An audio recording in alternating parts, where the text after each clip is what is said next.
So first of all, thank you guys for having me and for inviting me here. This is very special for me, and I've done many presentations. Like I think I've done 200 presentations now and almost everywhere, but I haven't been as nervous as tonight for a very long time.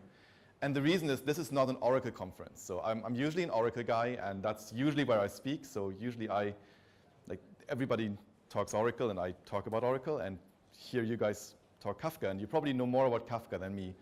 But I really hope that I can still show you something new. So the topic of my talk is streaming ETL.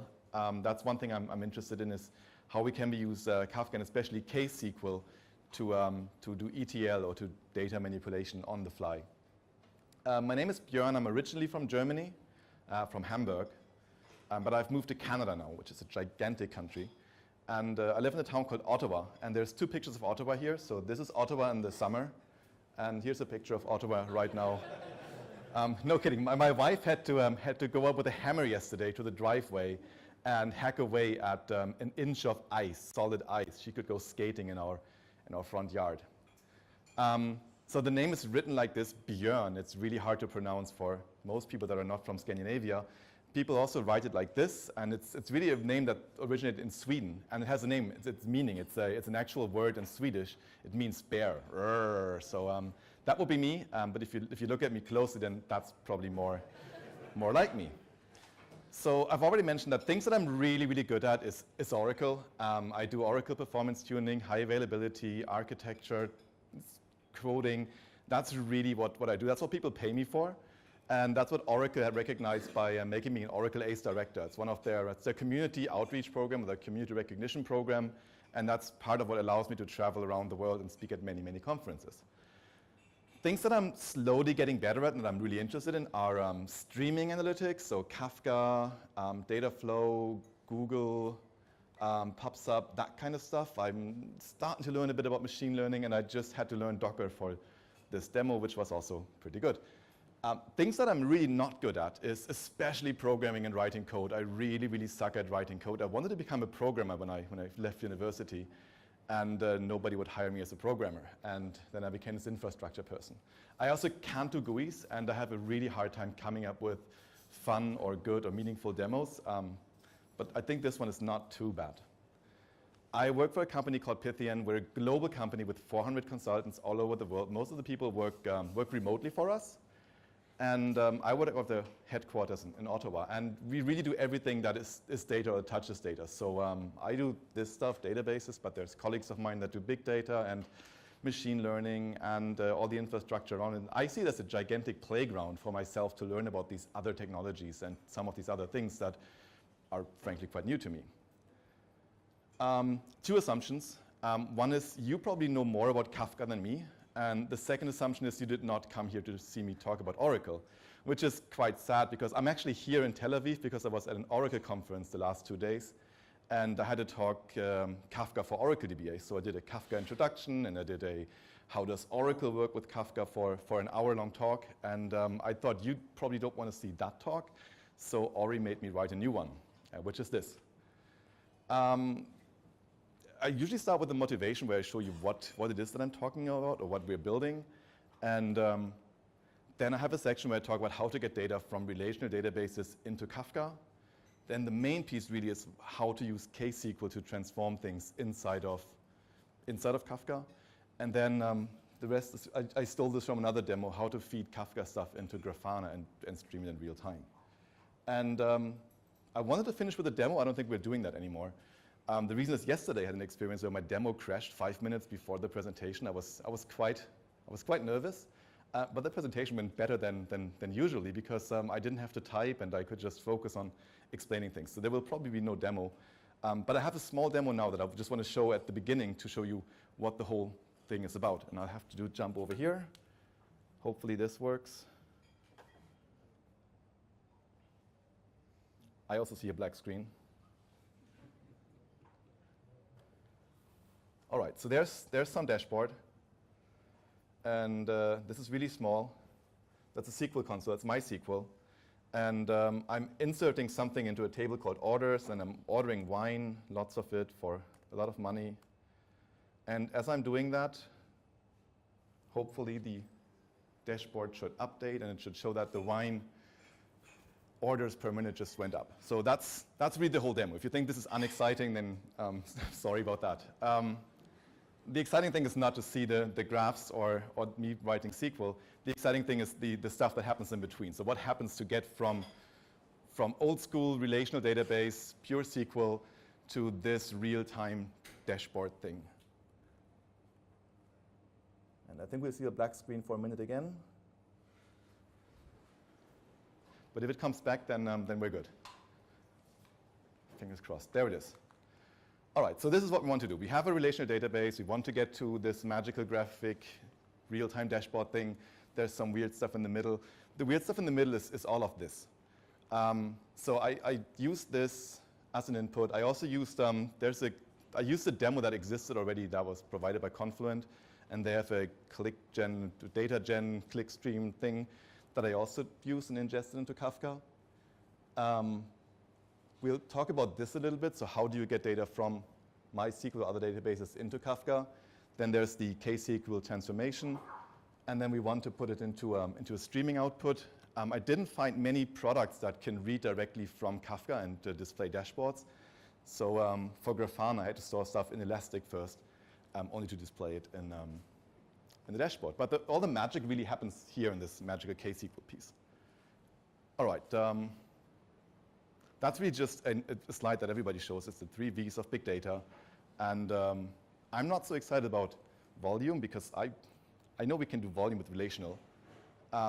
Variety that's pretty cool. There's new data that comes in that we probably don't even want to store in relational databases.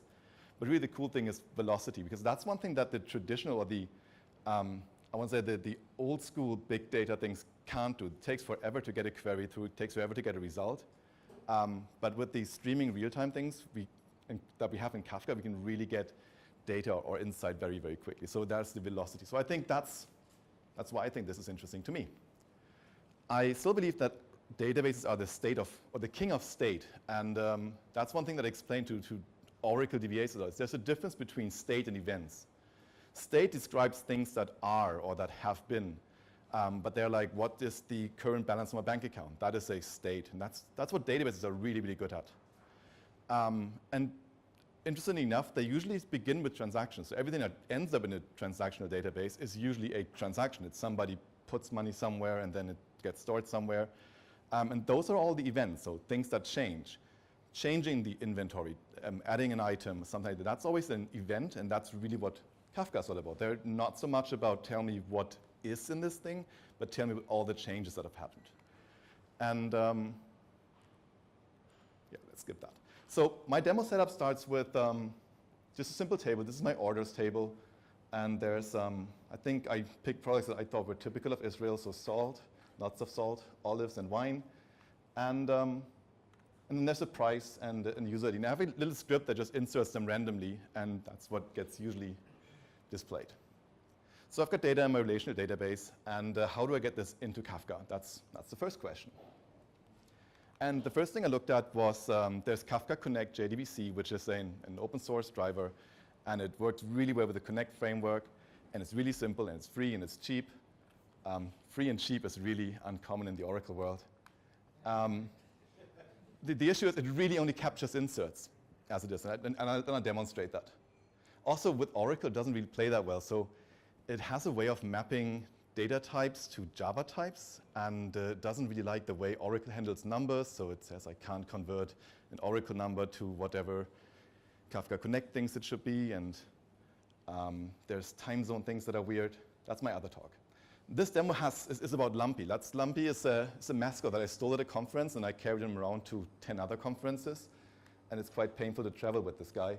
But he's got a Twitter account, and he's got a diary. So he's got a diary table or in a database, and it's really just a one character field where he says, well, he's cold and lone. He didn't get to go to India, didn't get to go to Israel. He still didn't get to go to Israel, and he really hates the snow. So that's just his diary. And getting this information to Kafka is pretty simple because that's what the Kafka Connect Jdbc is really good at. It takes this ID column and says select star from this table where ID is greater than the last time I queried this thing, and it gets the new row. So if I insert a new row like, He really still hates the snow.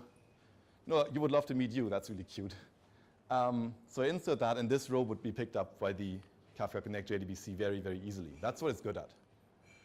And that's how the config looks like. So you just configure your JDBC connect string, and you specify the mode to be incrementing on a column called ID, and then it remembers the offset in the ID column and just queries that thing again.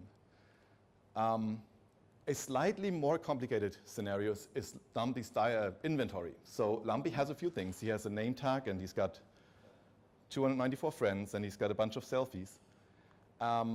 And this table is different. So in this table, we don't typically insert. Like, I wouldn't insert into this table very often, but I update this. So every time he takes a selfie, I update this, or he makes a new friend, I would update the table with the DML statement. So update inventory, set, increase the friend counter by 2.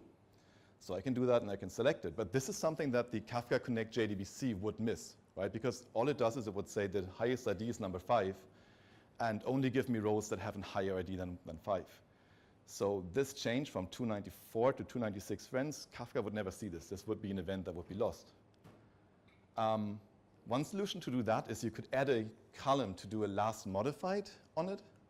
I recommend not to do that. It's a modification to your database and to your schema, just for the sake of making this connector work. So that's why I would say don't do this. And if you want to track deletes, it gets even more complicated, because if you delete a row, that would also never show up in the Kafka Connect JDBC stream, unless you would add 2 columns, a valid from and a valid to, and then everything gets really complicated, because then inserting means setting this to null, and updating means updating these columns, and querying is complicated. So I would totally recommend against this. What you really need is you need something like a poor man's change data capture. And if you're lucky enough to run on Oracle, this is the last time I mentioned this, there's a feature in Oracle called Oracle Flashback query. And it tends the select syntax by adding a versions between syntax. So you can say select star from table versions between yesterday and now. And then you get some pseudo columns, the start time of this row and the operation that got it there. And so this is what this looks like. So this is exactly the same table, ID, name, count. So that's these 3 columns. And the versions operation, so it's insert, delete, update. The version start time, when was this valid from? And yeah, that's it. And I get this for all of the rows in the table. So now I can see how we got from 42 friends to 92 friends to 117 friends. All of these changes are now in this query. And if I feed this query to the Kafka Connect JDBC, then it will pick up all the changes. It will pick up the updates and the deletes and bring them into Kafka. So that's my last piece of Oracle, I think. The other way to do this is to use the transaction logs that databases also have. So if you don't want to use the Kafka Connect JDBC, or you can't use it for one of these reasons, then this is what probably most people do that get data out of Kafka, out of databases. So databases always have, or most databases, not all, really all databases write some kind of logs for their transactions. So Oracle calls them redo logs, and SQL Server calls them transaction logs, and Postgres calls them write-ahead logs, and MySQL calls them bin logs. And they're there for 2 reasons in databases. One is to make them perform better, because otherwise every update that would have to get written would have to be a random write to somewhere on disk. But writing these logs is a sequential operation, so that can be batched together, and it's much faster. And the other reason is for recoverability. Databases tend to not write their dirty data back to disk very soon. That's asynchronous. So you could have data that is newer in your memory and very old on disk. And if your database server crashes, then obviously everything in memory is gone. So the database would have to read these logs to restore the data on disk to the last committed state. The bonus is these logs already contain pretty much every change that you make in the database. So that would contain every update, every delete, every insert in these systems. And then it just becomes a matter of translating these into something that Kafka understands. And one product I use, again on Oracle, is a product called dbvisit. They read the redo logs, mine them into a format that they understand, and then they have a Kafka Connect connector. You have the data in Kafka, and then the idea is to get it somewhere else. And they're not the only ones. So there's a bunch of companies that do the exact same thing. Most of them work with Kafka Connect, and most of them work with more than one database. And I'm not really here to talk about these. I'm here to talk about this one because I hadn't tried that one. It's a product called Maxwell. It's an open source connector, and I think it's really cool because it's super simple. It's free. I don't always get to work with free software, and it's super easy to install and to configure. Really, all you have to do to configure it is this. You run Maxwell, you pass your Oracle, MySQL username, and tell it where your Kafka server is, and then just say, how should my topic look like? By default, it would log everything into one topic. I wanted to have it separated by database and by table. And then each data or each message would look like this. So there's some metadata about the database and the table and the transaction ID and all that. And then there's really my payload is the ID column, the product, the price, and the user ID that ordered this. So that's pretty neat. So it doesn't use Kafka Connect, and it doesn't use Avro, and stores this thing in JSON, which gave me just one more thing to do in my KSQL. Right, so now we have data. We have a job in MySQL that writes, updates this orders table. We have Maxwell that streams the data from MySQL into Kafka. And now what do we do with it? We have to process it somewhere. That to me is the part that is the most interesting about this. So traditionally, I write ETL jobs. That's what people pay me to do. They take data usually from transactional systems like these order entry systems or these ERP systems, take the data, and then transform it and store it in a different format so it's easier to report on. And they do aggregates and roll-ups like sums per day and these kind of things. And we typically run them in batches, typically nightly. Very rarely we run them more than once a day. So the data we get is always kind of out of date. And that we've been doing this for like, what, 20 years, probably more. And there are some hot trends right now. So some companies that are working on in-memory column stores, so to make it easier to report on your live data. The idea is if I can add something to a database system that makes it easy enough to create these kind of reports on my transactional database, and I can get reports in real time and I don't have to wait a day or a week to do my reporting. That's unfortunate. There we go. And the idea is to make these decisions really fast. Like I don't want to change my prices a week after I've learned what's a hot product. I want to change them very quickly. And an example is I work for a supermarket chain, and they replaced all of their tags in the supermarket with digital tags, so they could remotely change the price of products. And the idea for them was to actually change the price of certain products several times during the day. So they would, like the price of milk might be more expensive by a few cents in the morning than in the afternoon. And they would base it on some of these real-time decisions. They would be interested in, is today a day where people buy a lot of milk? Maybe let's raise the price. Is the milk going stale? Let's maybe lower the price. And it's not do this once a day or once a week, but it's actually do these updates more than once per day. And then we have these new data sources, things that we would never want to store in a database, like clickstream data, IoT. The verdict is still out if we want or can store this in relational databases. And then all the big data stuff, how can we incorporate that into our reporting? So this whole topic of event processing or streaming processing, that's not new. People have been doing it. There's Kafka streams, obviously. There's Apache Beam, and there's Spark. But all of these things, you have to actually write code, and mostly Java code, and I can't do that, so I was left out. So I was really excited when I learned that KSQL was going to be released, and I was very, very thrilled, and I said that's something I actually want to learn, and I want to work with that. I think it was announced or it was released or was made public last summer, and it's still in what they call the developer preview, which means that it's not part of the actual Confluent packages. You have to download some special files and either compile them yourself or use a Docker container for them. And there's a lot of things that I realized that don't work yet, but everything that doesn't work yet is so obvious that I'm sure that they will fix it. So that's cool. But in the meantime, we can play with this. So why is this even such an issue? Why is streaming data processing so different from regular data processing? So regular things, we work on what I would call a bounded data set. A data set has a clear beginning and a clear end and a clear consistent state. So we know that the data that we run our queries against is complete and it's finite. And if there's multiple tables in this database, they better be consistent with respect to each other. And that's really simple to do in databases. For these unbounded data sets like streams, it's really hard. We have no idea when they started. They obviously have no end because there's still new data coming in. If we have different topics, they might not be consistent to each other. So joining them together, how would that work? So that's some of the challenges. And if you think about things that we do to data, there's one simple thing, and that's just transferring one message to a different format. So if we have a yellow square, transferring that to a yellow triangle, that's pretty simple. It's just leaving out part of a message or transforming a message from JSON to Avro or to another format.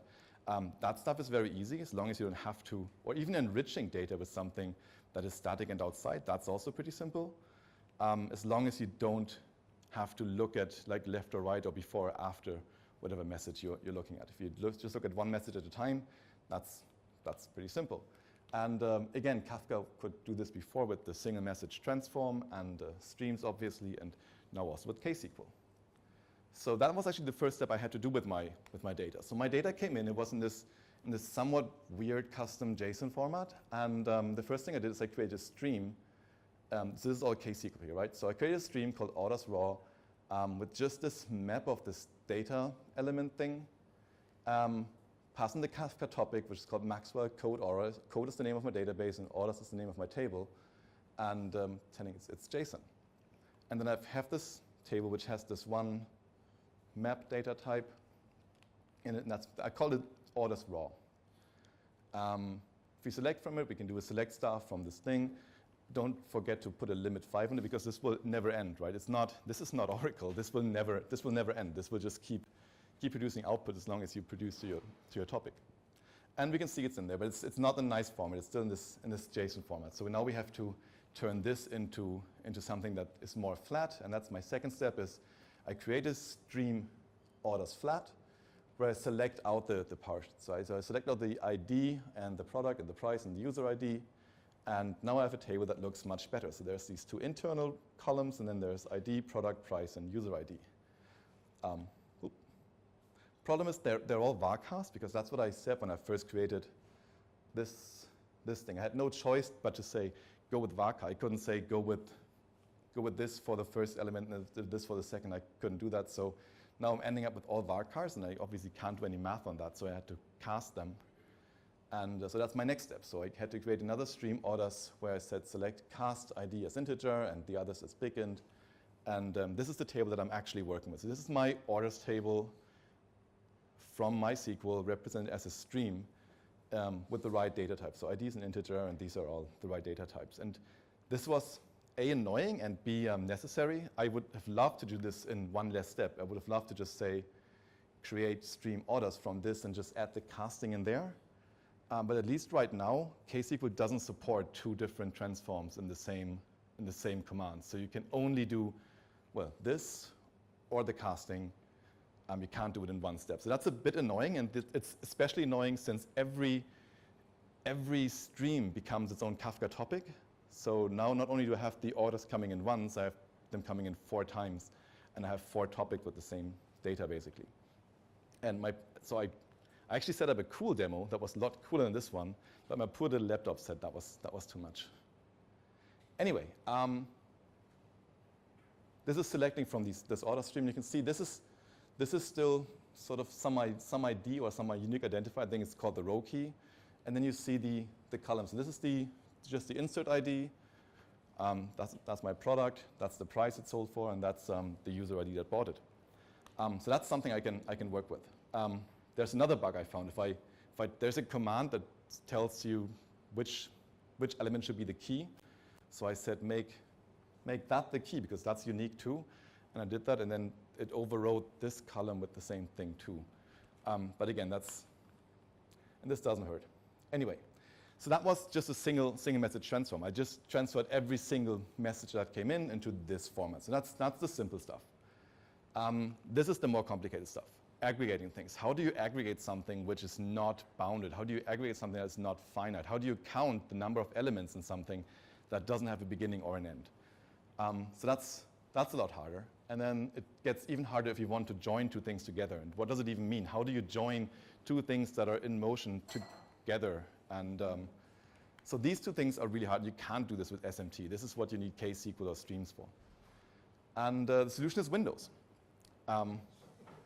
So the idea is you slice your stream into several pieces. So in this case, I took a stream and I sliced it into 4 pieces or continuing pieces of 5 minutes each. And then I just put the elements into each bucket. And then I have a bounded data set because I know that this has a beginning and has an end. And I can count the elements in this. There's one thing that makes it a bit more complicated, and that is I don't have a guarantee that I'm going to have late arrivals. So there's no guarantee that something doesn't arrive out of order or late. So if at 8:17 this event arrives or this message arrives that has a timestamp of 8:02, we need to put it into this bucket and not that bucket. So that's what makes this slightly more complicated. And by default, and then also eventually you have to give up. Like if in a year from now a data set comes in that should have gone in this bucket, it's too late. By default, KSQL will do this for a day. It will keep these windows open for a day and keep inserting into them. And then if you inserted messages after that, yeah, you can't. And there's currently no way to configure this either in KSQL. KSQL knows 3 different types of creating windows. So this simplest type is called, I gotta look it up, tumbling windows. Tumbling windows are fixed in size and they're non-overlapping. So you specify it's a 5-minute window, and then 5 minutes later another window will open. That's the simplest window size. I use something else. I use what's called a hopping window, where you specify still a fixed length. So each window is still 5 minutes long, but you specify that a new window should open every minute. And that means they can overlap, but it also means that you have a more granular update to your dashboard in this case. So that's a hopping window. And then there's a third kind of a window. It's called a session window, where you have a key. In this case, it's the color of my elements. And you basically say, I want to configure a timeout. And after 4 or 5 minutes of no new event for one of these colors, I want to close the window. So this yellow window gets closed at this point. And if there had been a yellow event here, it would have gone in here and the window would have extended. And pink is lucky. Pink has events coming in regularly throughout, so it gets a long window. And then gray is very rare. So that's the 3 different kinds of windows you can define for your KSQL. Yes? But you said like 8:17, there could be like a yellow square coming into 8:05. Right. The question is what happens with late arrivals and session windows? Yeah. I have no idea. I don't think it works. I think for session windows, it would just say, sorry, I can't. The window is already closed. Or maybe it wouldn't. Maybe it would just insert it and say, yeah, I haven't tried it. In a hopping window, slide, since you have overlapping, probably the same event will... Yeah, the question is, with overlapping, does the same event count several times? And so I was lazy when I created the slides, because what I should have done is I should have said, this pink guy is also in here, and this pink guy is also in here, and so on. I was getting lazy, but it's a lot of work to put these things in here. But yeah, you're right. The same. How can you overcome it? How can you what? Overcome it when you analyze the data. Well, so what I do is I'm interested in how many of these sales of this pink. Is it pink? No, violet. I'm bad with colors. Was it purple? So this purple. How many of these purple things did I sell per minute or per 5-minute interval, starting at this time? And that's correct. In this case, it would be these 3, 4. It's 4 on top, so it would be 4 in here. And then let's say that one wouldn't be in this window, so it would only be these 3. Still 4. It could also be 4. It's really what you ask basically is give me the number of pink things in this 5-minute window, and yes, 4 of these 5 things could be the same. That would obviously make things like joining, etc., more hard, but what you do is you really just do aggregates. So you sum them up, or you do averages, or you do give me the top number of colors in these things. That's what you're interested in. But yeah, you're absolutely right. The same message could be counted in several windows. That's why they're overlapping.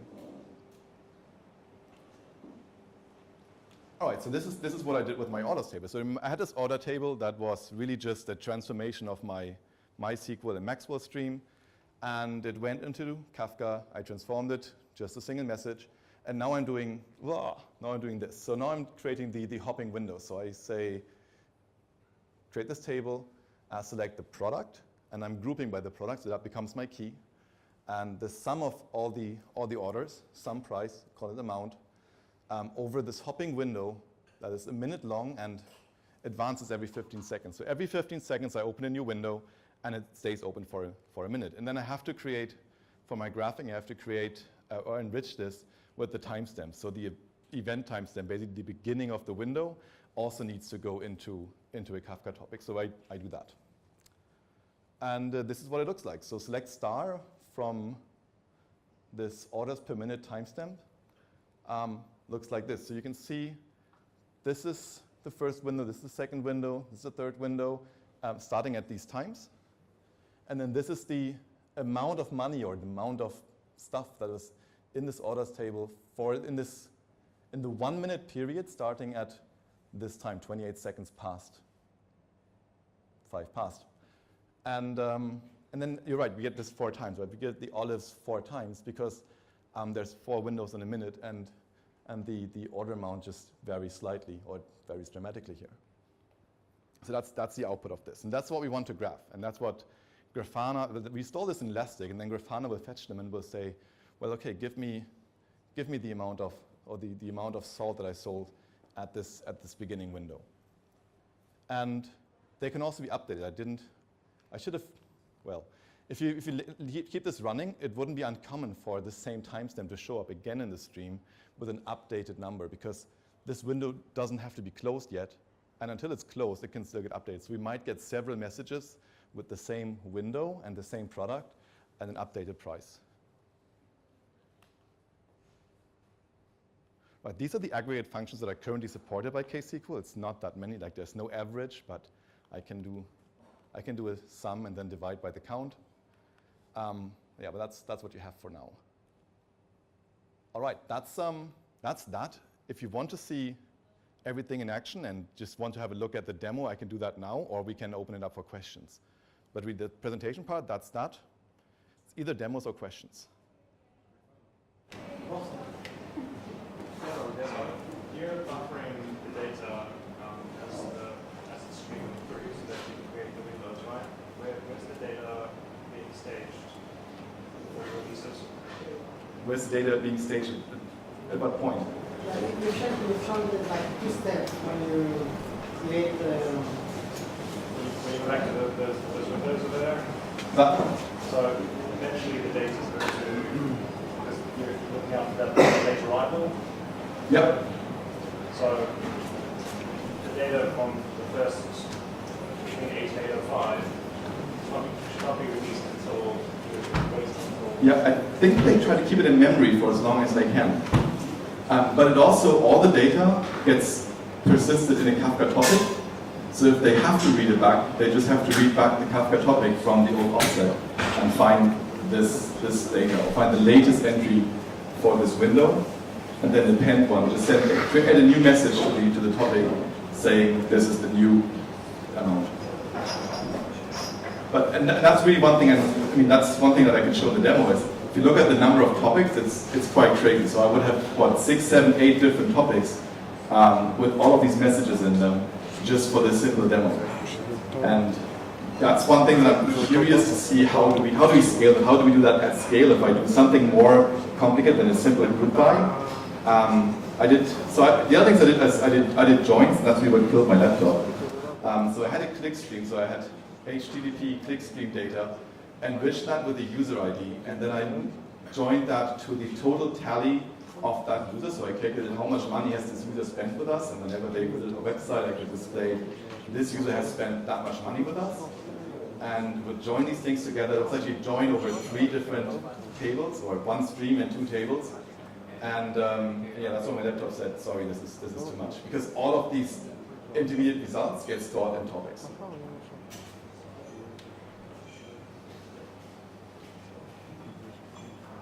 I can fire this thing up. All right, go ahead. Let's see how exciting this really is.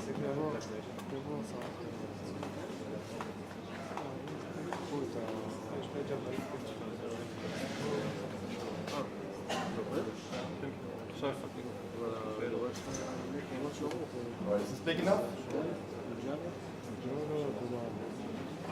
Big enough? Oh, and also, if you're interested to actually do this stuff yourself, I I've taken my very dirty notes and I've put them on GitHub. So there's a Docker file to create the container, and then there's the bunch of the MySQL setup scripts, and all of the stuff is on GitHub, so you can play with this yourself. Why do you need Elasticsearch? Why did Elasticsearch? I needed something to to buffer the data in, because Grafana cannot read Kafka directly. So, and I don't know a dashboarding software that can read directly from Kafka.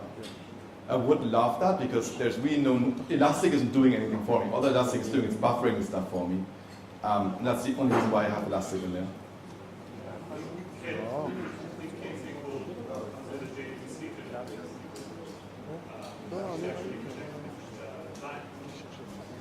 You think KSQL can directly connect to Jdbc? I saw a demo of connecting Grafana straight to KSQL without using something in between. But so if you saw the same demo as me, because my whole thing is based on a Confluent demo that's on YouTube, and they hide Elastic in there. I'm actually using them. I haven't even looked at Elastic. I just reused that part. I just reused completely from them. What with the car racing? I didn't use. Yeah, I saw that one too. I didn't look at the details of that. That's a good one though. Yeah. It's a click stream, and they have a big dashboard with lots of things. And yeah, so they still use Elastic, but they don't talk about it much. But yeah, then there's a script that is called KSQL to Grafana, and the script actually calls Elastic and stores the data in Elastic, and then. But I wish there was a solution to just pull the data directly. I know there's a product called StreamSets, which is really more meant for exactly this, like building pipelines and things. StreamSets is quite decent at displaying things on the fly, so you can actually. But it's not really meant as a dashboarding software, a BI reporting tool. It's more of a build your own pipeline, but you can see things in between. And that one can be directly from Kafka. All right, so I started my Docker container, and it started some things in the background, like all of these things. And we already have MySQL running. And we do MySQL code. We select. You can type better with two hands. Start from orders.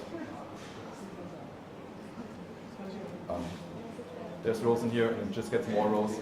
Right, so that's already in there. It's just a shell script that randomly inserts stuff into this. Then Maxwell is running, and I already showed you the Maxwell thing. So then the really interesting part is starting on KSQL. There's a KSQL CLI local, which also works. But I'm superstitious, and I'm using this. So KSQL has a server part that's also already started in the background. And there's my KSQL thing. I can do a list topics. And list topics should hopefully show me, there it is, Maxwell code orders. Right, and now I have to go and cheat. Copy and paste. There it is. So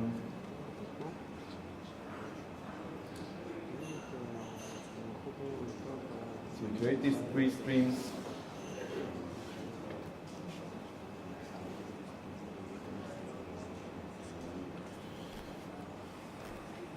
Right, so that's the orders raw that just reads data from the thing directly, and then there's the flat that takes out the elements from the JSON and makes them flat, and then there's the casting, and then that's my orders. And if I do a select star from orders, or let's just do a select product, price, user, ID from orders. And there it is. And I didn't put a limit in there, so this would just go on forever. Right, so that's that. If you look at the topics, or look at the topics right now, remember it wasn't that many to begin with.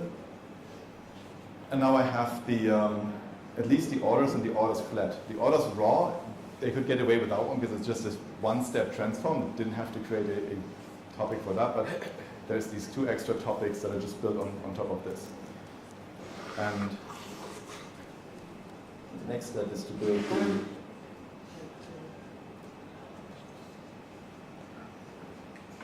tumbling thing. And if we do list topics, we can see the orders per minute topic. Then we need one more. And that's the, oops. How hard can it be?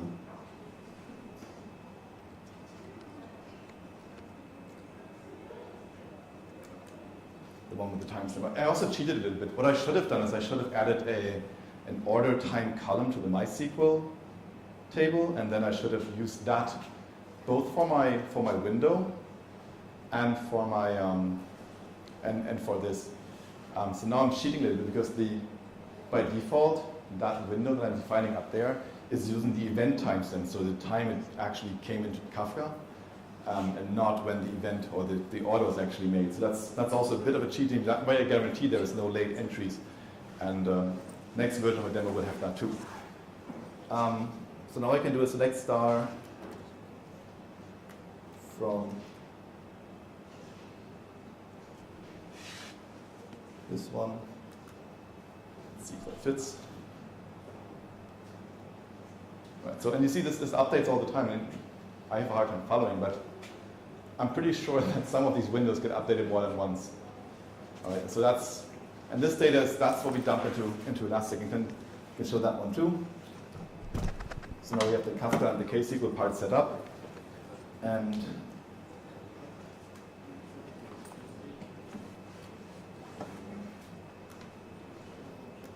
here's the script. They call it KSQL tables to Grafana, and that calls, first of all, it calls this thing called Elastic Dynamic Template, and then it takes this is the stuff that they define. So this is their KSQL topics. You can see they call Elastic's REST to first lead and then add the stuff to Elastic. So that's what they use Kafka Connect to write to Elastic here.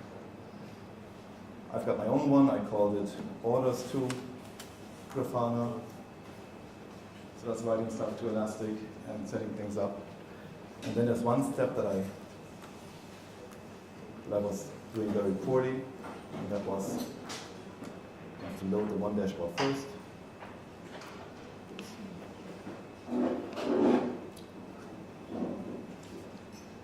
Stream analytics JSON. Run this again,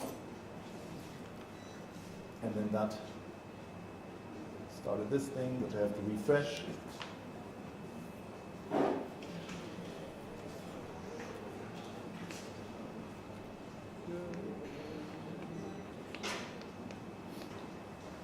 And there they are. And then I can play and go into MySQL and add orders, and this updates that thing.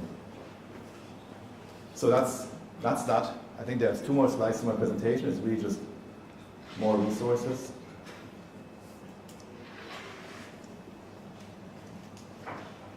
Maybe.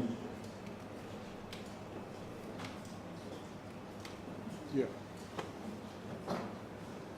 Windows. Right. So there's a cool article about turning databases inside out and just doing stuff in streaming or in not relational. Then that's the intro blog article that talks about KSQL and introducing KSQL. It has this 5-minute video that basically shows similar demo to me. It's just that they generate their stream data, and I created from MySQL. And then this is the guy that also did the video of the racing car, and he also took a test drive with KSQL and looked at how to do aggregates and analytics. And I think he took a Twitter stream to analyze.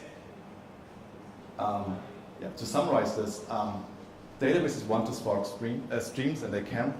So that's the first part, is the how do I get data from relational into Kafka. There are ways, and I think they should. And lots of my old school relational clients are actually asking for this. I think stream processing is cool, and I think it hopefully stays, and I want to play more with this. And I'm really excited to see KSQL get better with every developer release, and I can't wait for this thing to become production. And that's that. If you have more questions, I have all day. Was this somewhat useful to you guys? Yeah. All right, so I don't have to be that nervous. This was fun for me to build. But again, I find it hard to build good demos. Like how do you build a good demo that is cool and that is fun to show, and that is not just me clicking on random buttons and stuff passing by. But yeah, I'm happy if you guys took something away from this, then that's very, very good. All right, thank you.